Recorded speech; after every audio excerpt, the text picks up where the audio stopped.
also, yeah, we read it. Listeners, fans, audience, parents, Upper East Siders. Upper East Siders. The rich, the poor. The rich, the poor, the extremely lavish Taylor Swift. Yeah. I think she'd be a Yeah We Read It fan if she gave us a chance. I would like to think so. We're full of Easter eggs. Exactly. Yeah, we definitely think 3 steps ahead. Yeah, just like Taylor Swift. Welcome to our wrap-up of Gossip Girl. You guys have, God, been with us through this season since, I don't even know, middle of summer 2023, I think. I think it was September 2023 when we started. This is true. Maybe, yeah, I don't know. It's been a long season, so you let us take a break, you let us come back, and we appreciate it. This has been a season of fun, of goofs, of a lot of different personal developments and experiences, and I have really enjoyed the series that we picked and the time that we picked to read it, because it was really good. I really liked Gossip Girl. Honestly, Gossip Girl, it was just, fun. And that's the thing. It wasn't trying to be serious, which I think a lot of, chick lit books do.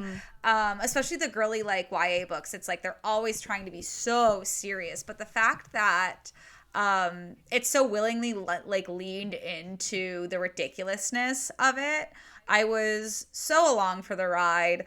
Some of the ghostwriter books I was not happy with, but I really liked the sequel that they did at the end too, that just kind of checked in with everybody over the course of a few years. I thought that was really great.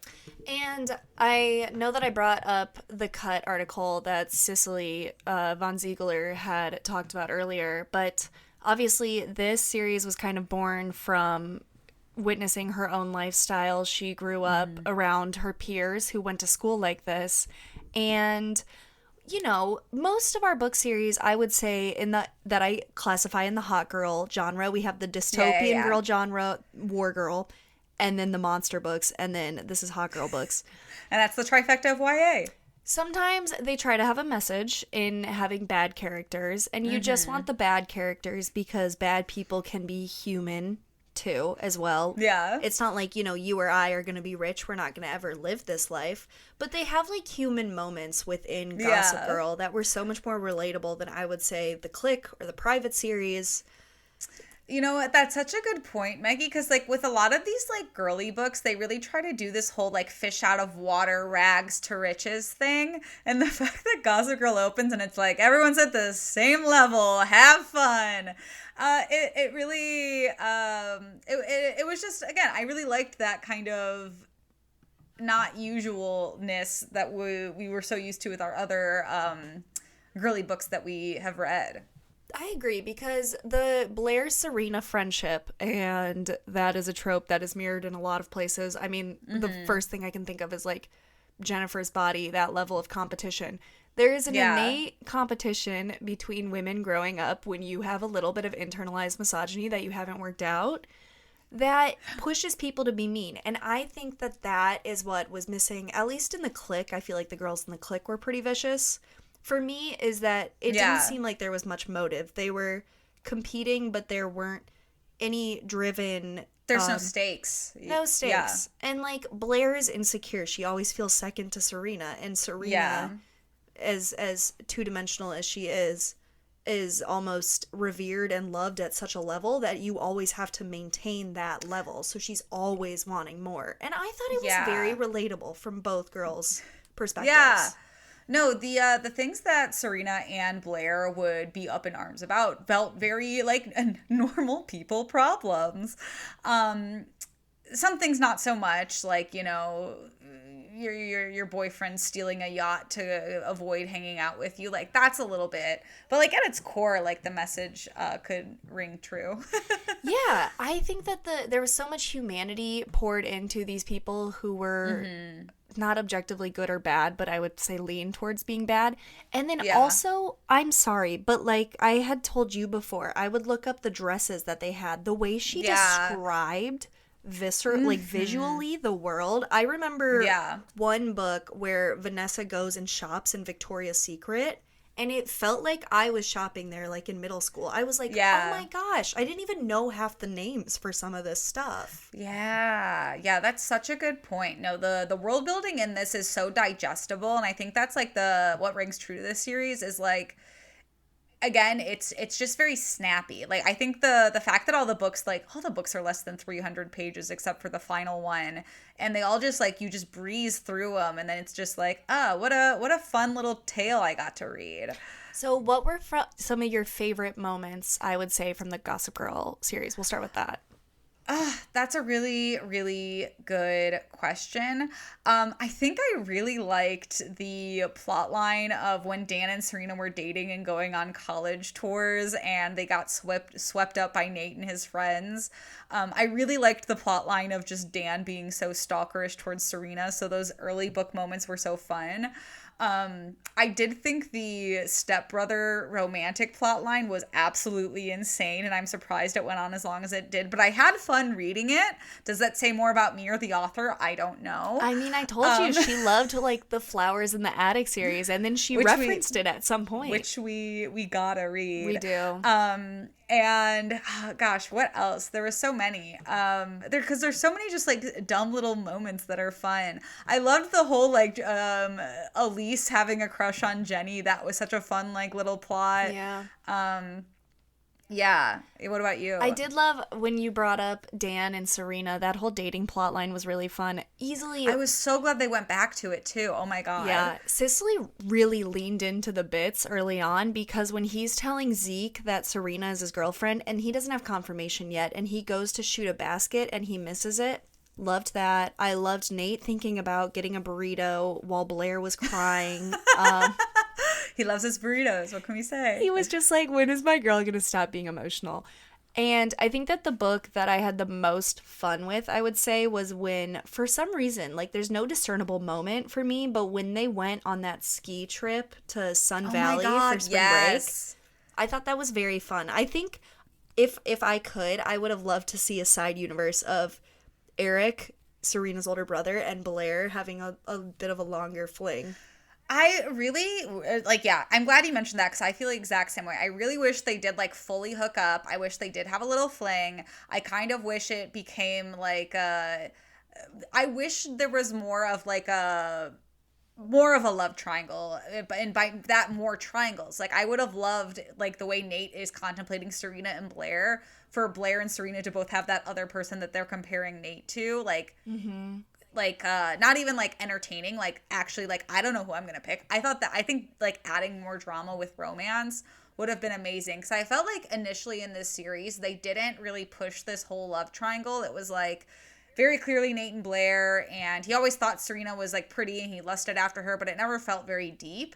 And then all of a sudden, I feel like in these final books, they really tried to be like, and this has been a love triangle the whole time. And it felt very forced. So I feel like I think we needed, a little more depth from that, I think, to be believable. So that's why I think I'm saying, like, I wish I would have had more contemplation from Blair and Serena because it felt so forced. Yeah, I agree. I was also pretty shocked that Blair, not that Blair is not deserving of this, but I was shocked that Blair was the one who almost always consistently had a boyfriend when Serena was the one marketed to us early on as constantly keeping the boys. That was an interesting turn. And I will say, I've definitely critiqued the way Serena's character has been written throughout this entire series, and I will continue to do so. I feel like because Serena's supposed to be like this ethereal person that you really want to attain to be. And I feel like I remember obviously in middle school, like reading it like, oh my God, she's such an it girl. But rereading it as an adult, I was like, Serena really is so boring. Like, I don't like that she never lost. I don't like that her entire personality, like, Serena's kind of a pick-me. She, like, all she wants to do is be loved and will do anything to fit into the mold of these, like, lovers. The biggest example is when she went on college tours and fell in love each and every time. And I almost wish she would have lost for, like, living that way a little bit more, because it felt like all she was rewarded for just making herself available and changing herself for men. And I feel like we missed out on and I know we love that this series had no lessons, but we missed out on like a good learning moment for Serena. I will say, and within the straightforward series, I agree with you there. She never lost, but She never lost. But at the end, I think that again, we cannot praise the sequel to the series when they are in college so much, because I think that was just the perfect guillotine to her entire character arc. She had been looking for herself and other people, and then she was going to go to Iowa for Dan. She was so lost. She didn't know what she wanted out of life. Yeah. No, I think I kind of liked how lost Serena was in the final book, just because it was the closest thing we got to Serena being invincible. Being not invincible. And yeah, it was nice to watch her kind of struggle with like the reality of like, oh, all I've done is put my entire self into relationships, and I don't know what I actually want to do with my life. Yeah, because I think that that's the only trajectory that would have made sense for people who throw themselves into love. You never have the opportunity to look or find yourself if you are busy chasing someone else. Exactly. I will say, out of all the girls, surprisingly, I think my favorite in the end was Vanessa. Yeah, that's a really interesting point. I've been trying to think of a question during this to kind of like ask like who was our favorite of like the guys and the girls. Mm-hmm. I did like Vanessa. I didn't like Vanessa's character at the end. I feel like she kind of did what Serena did, where she just got lost in a relationship. I hate plot lines where people get lost in relationships, even though I know that's so like realistic and it happens. Like I know I absolutely did that when I was in my early 20s with my first boyfriend. Yeah. Yeah, it's hard because I don't know. I think I still might go with Blair. I feel like Blair was probably the most well-rounded character, and I feel like Blair had the most ups and downs. Yeah. I did love how much Vanessa just cheated on people and just like was so unapologetic about it, and then would just be like upset when they found out. She did. Vanessa showed no remorse, and like it's kind of great because I think the reason I agree with Vanessa cheating on Dan versus like Nate cheating on Blair is because Dan absolutely deserves to be cheated on because he's awful. Because he's absolutely fucking awful. I know, and he cheated on her with Mystery Crave. It was the horse girl with yellow teeth. Horse girl with yellow teeth, exactly. I guess he started off that chain of events. Do you remember when we were reading that book? I think it was book 4, and I was like, I downloaded a free PDF offline, so you need to delete it because I read all the chapters out of order. Oh my god, yeah, that was so funny, Meggie. And I think my favorite part of that is you didn't realize it until mid-episode, is I was explaining the plot and you were like looking at me like, wait, what? I think my jaw dropped because I thought that first he cheated on Mystery Craze and then he went and took Vanessa's virginity after it. That's the order of chapters it was. And really it was reversed. He took Vanessa's virginity and then he cheated on her. And here's the thing, is both of those are equally awful. Like, I don't think there's there's a one side that's better or worse. It's awful either way. I definitely think I mean, I guess I don't know, but I think cheating and then taking virginity might be... Honestly, they're both bad. They're both bad. Right. Is what I'm saying. I think I liked Vanessa. Listen, like, yeah, did she have moral and ethics sometimes? No. But I do think she really knew what she wanted, and even when she fell into a relationship and got off track a little bit, she still pretty much stayed to, like, knowing what she wanted. Like, I mean, she could have easily sold out with Hollis and shit like that, and... Not pitting them against each other, but Blair chased Nate nonstop and did not value the fact that she could give herself those things. That's and I was so like, true. Honestly, Vanessa fucking knows her worth. She like knows that she can do it. She just sometimes like fell into the comfort trap, which is relatable. Which we all do. Relatable. We've talked about the things that we liked about this series with Meggie, and we talked a little bit about how we didn't love Serena's character all the time, but what are other things, touchstones of this series that we were like, nope, didn't like it? That is such a good question. I mean, we can talk about the whole Oh, you know what? Actually, I wanted to bring this up because this is on top of the TV show too that I didn't like. Yeah. And I think about a lot, and I wanted to bring it up last time. I don't think in any universe Blair would have gone for Chuck, knowing who Chuck was as a person who assaulted women in both the show and in the books. She is someone who, I mean, she's petty, she's scheming and shit like that, but she never reads as anti-feminist to me. Even when she was the No. senior leader for all those freshman girls, she was looking out for what was the best for them. Jenny being with Nate didn't really feel that great, but she let Jenny know that she was like, hey, he's not going to change. Ball Yeah. is in your court. Don't do Yeah. it. Blair has always been a girl's girl, and I completely agree. I don't think in any world Blair would have gotten in Chuck. I think the final book coming out after the series had already started was very much trying to be like, oh, and people like Blair and Chuck in the show, we're gonna change Chuck entirely to see if we can fit that narrative. And I think it's hard. It was hard for me as a reader to kind of forget because I'm like, he still sucks. Like he was awful. Yeah, absolutely. And I don't think that would happen in any universe. Yeah. I think Vanessa would have at some point figured out she is gay. And I think that her and Blair could have had a thing. I think that that's another thing that could have happened. I think that's my one thing. If we were going to do a gay storyline, I didn't need it to be Dan and Greg. I needed it to be Vanessa and Blair. Because that, like, it just made sense. Because they were living together, they were having a time. They were the odd couple, and I loved it. I'm telling you. And I think that Vanessa knows her worth enough that Blair would also figure out that she would step in line and develop some independence.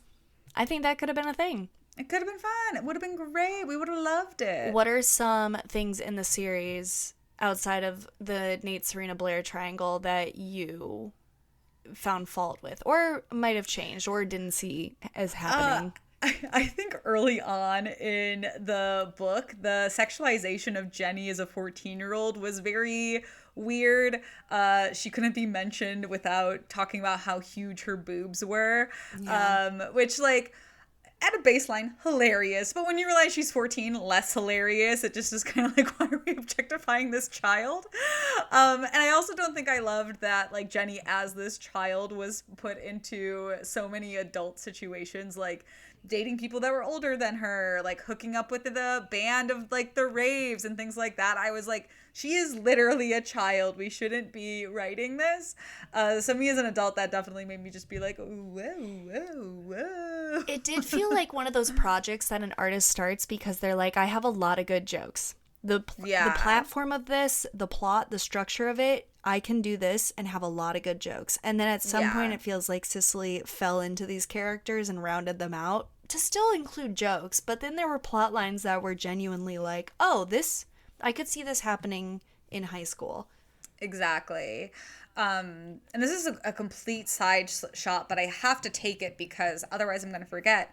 Meggie, we haven't talked about the fact that in the books, we don't find out who Gossip Girl is. There's not really a mystery surrounding it, and that's such a big driver of the show, if I'm correct. I only watched, like, the first season maybe forever ago.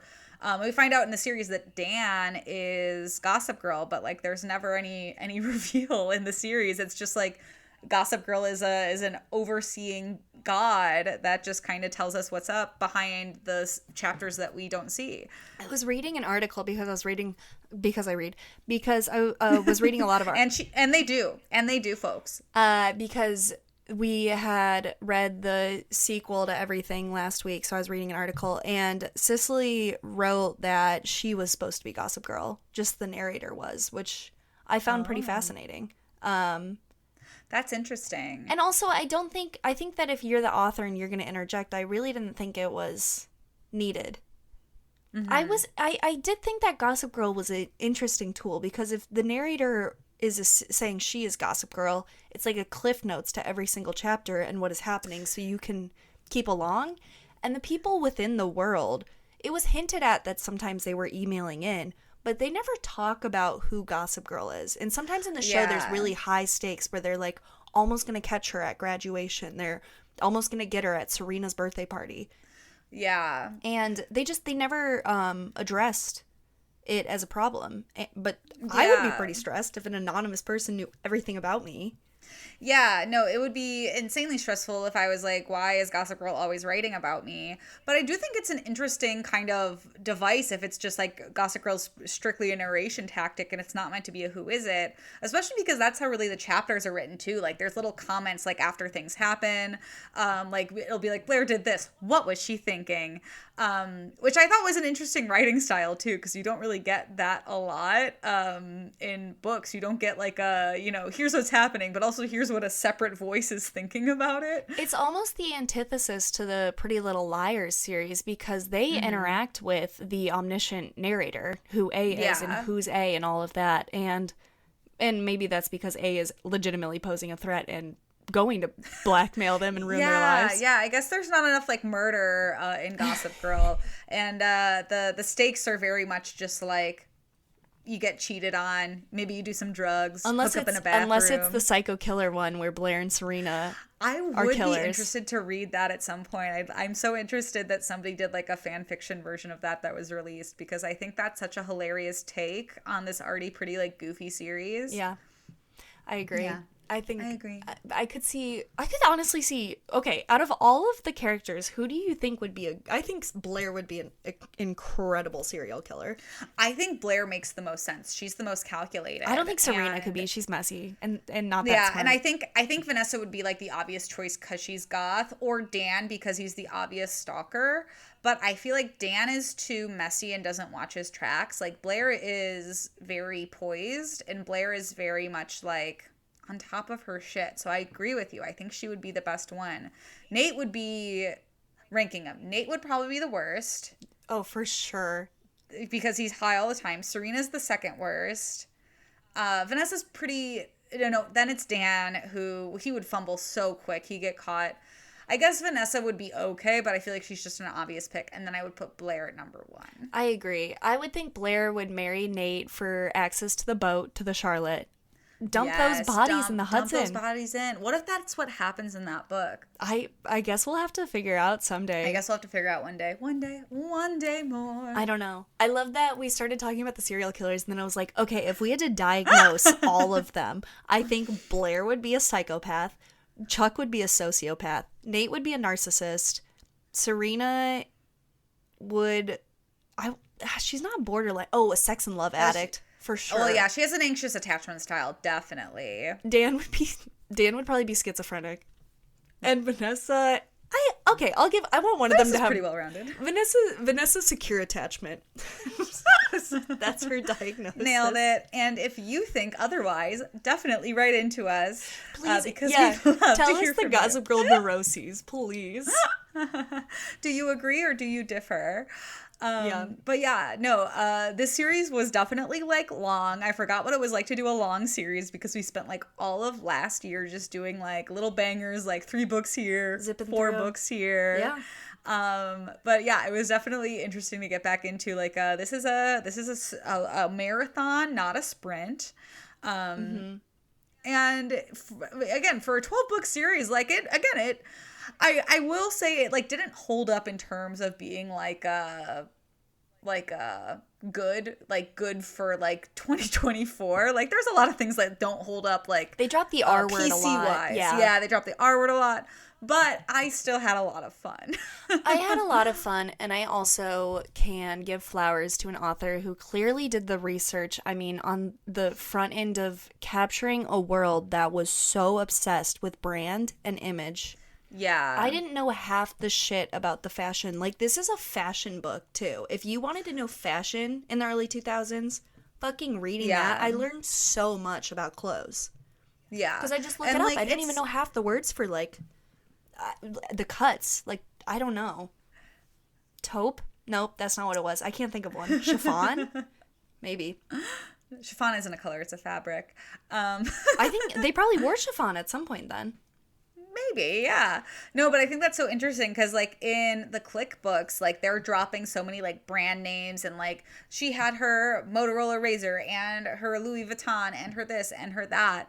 But since, like, it doesn't hit in the same world of Gossip Girl because, like, they're very posh, I think, in Gossip Girl versus in the Click books, it's just very middle school. So it's, like, it's hard to really latch on to it in that sense, I think. Yeah, fashion felt like another primary character, I would say, in that. And yeah, I mean, I really, really enjoyed the world building in this one. I was pretty enthralled. It felt like watching television for my brain, reading it. And I think it was one of the more favorable hot girl series that I think I would agree. I've enjoyed us reading. Yeah. No, it's like I think both of Jenny Han's series are still up there. I think at my top, but this is definitely up there. Mm-hmm. This is the hot girl older sister to the cute girl Jenny Han books. That's such a good pair because like these books were pretty horny. Like there was a lot of sex in these books. Oh my god! I mean, Nate and Serena popping Viagra in like a Kohl's. She wouldn't be. It was probably Marshall's, but it was like a Barney's. Yeah, it was Marshall's. Is it Marshall's high class? No, Marshall's is a overstock store, Maggie. I can't afford Marshall's, so I assume that it's rich. Wow, no. Oh, okay. Marshall's is very affordable. Oh, oops. I think I went in once and a dress was like $75 and I was like, this is too much money. That's so funny. Maybe Jenny shops at Marshall's. Maybe. Well, she even bought a fancy dress at like a Bloomingdale's or whatever in one of the books, right? Yeah, I think so. I know at one point she had an Urban Outfitters top, which is me on a day. I feel like the 1%. Yeah. Wearing a full price thing from Urban Outfitters is pretty expensive, so I will give her that. Yeah, but I guess to them that's like middle class, which is crazy to me. That's rich. Oh, that's so funny. Okay, Meggie, I think we're at the point where we have to decide who our Justice for character is and who our canceled character is for the series. What do we want to start with? Let's start with canceled so we can end on the positive. Okay, because I know canceled for me, we don't see enough of Chuck, so we can't consider him a legitimate Chuck is option. hardly a character in the book. I gotta cancel Nate. Yeah, I'm really between him and Dan, because Dan was also awful, but I do think Nate did more worse things. I think Dan at some point had a redemption arc. I guess he did cheat on Serena. I don't know. Yeah. I think that Nate consistently...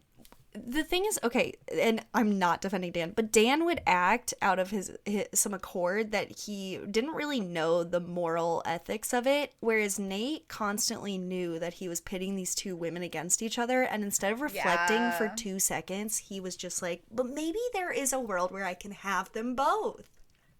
You know, the third book, the last few books actually hit a lot different when you realize Nate the whole time was just trying to have a threesome. Oh my god, he really was. And like I didn't want him to win, but also when they talk about it for 3 books, you kind of just want to read the threesome. You're like, just give it to me. Yeah, just give it. You keep teasing it.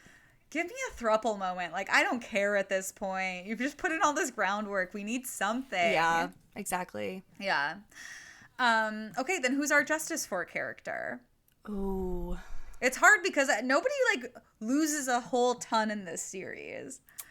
That is really tough. It's a really tough one. You know what?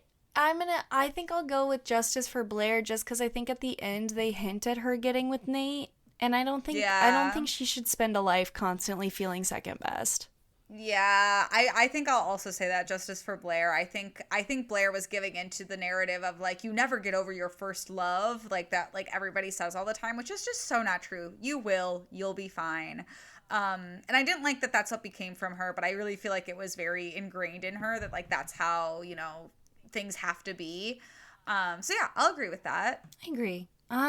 Yeah. Wow, I really feel like we've talked a lot about Gossip Girl. I feel pretty good in wrapping everything up. Do you have any other thoughts on Gossip Girl? I don't think I do. I mean, I'm sure I could come up with some. Boy, have I been talking about this book for months at this point. But I think that's really the girl she got gossiped, you know?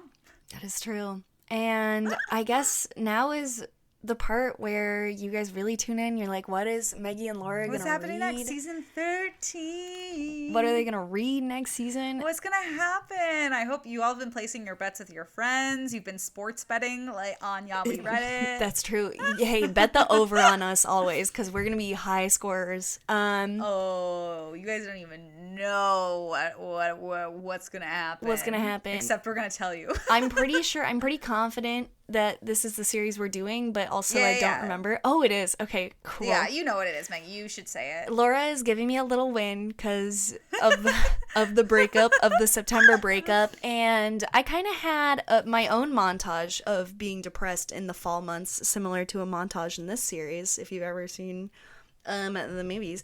But we are going to be reading, the Twilight series. Yeah. I'm loathing this next step for us. I'm so excited. I read the first book of Twilight when I was in 8th grade, and I hated it. And I wrote a book report on how much I hate it, and I refused to read any of the other books. And I think I even vowed I would never finish the Twilight series. And here I am. I gotta bring Laura 10 along. years later, eating my fucking words. And fans, the fans are like, oh no, not Twilight. They're both gonna hate it. You know what? I'm gonna try to stay true to my 8th grade soul. And even during the problematic parts, I'm gonna double down. I'm just gonna say right now, I'm gonna go in with the mindset that I like it, and you're not gonna change my mind about it.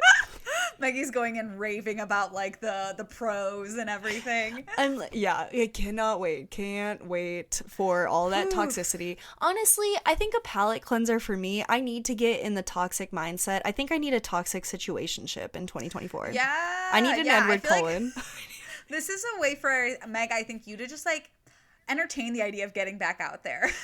Exactly. No more healthy relationships for me. This is No. Just reading Twilight, just looking for people to hurt me. Yeah. I think that's a vow, baby. That's all we need. I don't want to grow. I don't want to grow. But yeah, as we do, we're gonna take some weeks off. Maggie and I will talk about when we'll come back. Yeah, we don't have a. You said we have to take some weeks off, and I was like thinking about how I smell right now, and I was like, yeah, we're gonna take some weeks off. I really need to take a shower, so I guess I'm gonna be doing that for like 2 months. Yeah. Once I'm done with my shower, we'll come back. Yeah, we also just need time to read fucking Twilight. That's gonna be a trope. But yeah, and Maggie and I usually we're pretty on top of like, and this is when the season is launching, but like we haven't done that this year yet. Stay with us. We'll get to you. We're going to get to you. Don't worry. We'll probably have to split them into 2 parts because these are honkin' books. And I think the books are split into 2 parts already, right? No. Twilight is just 1 book. They're not. We're going to have to split the episodes into different parts. They're like, huge books. No, but I know like sometimes bigger books like Uglies and stuff, like they have like parts to divvy up how big the book was. Oh, you know what? They might. We'll see. I think they might. And if you remember if the books are split into parts, please tell us by emailing us or commenting on our podcast. Yeah. Or rate and review us and then leave it in there. Yeah, we love a rate. We love a review. Hell yeah. Well, I'm excited to get back into Vampire Land. We did this previously with Vampire Diaries. I can't wait. And we'll be doing it again. All right. Well, we'll see you next season on Yeah, We Read It. Woo. Okay, bye, everyone. Bye.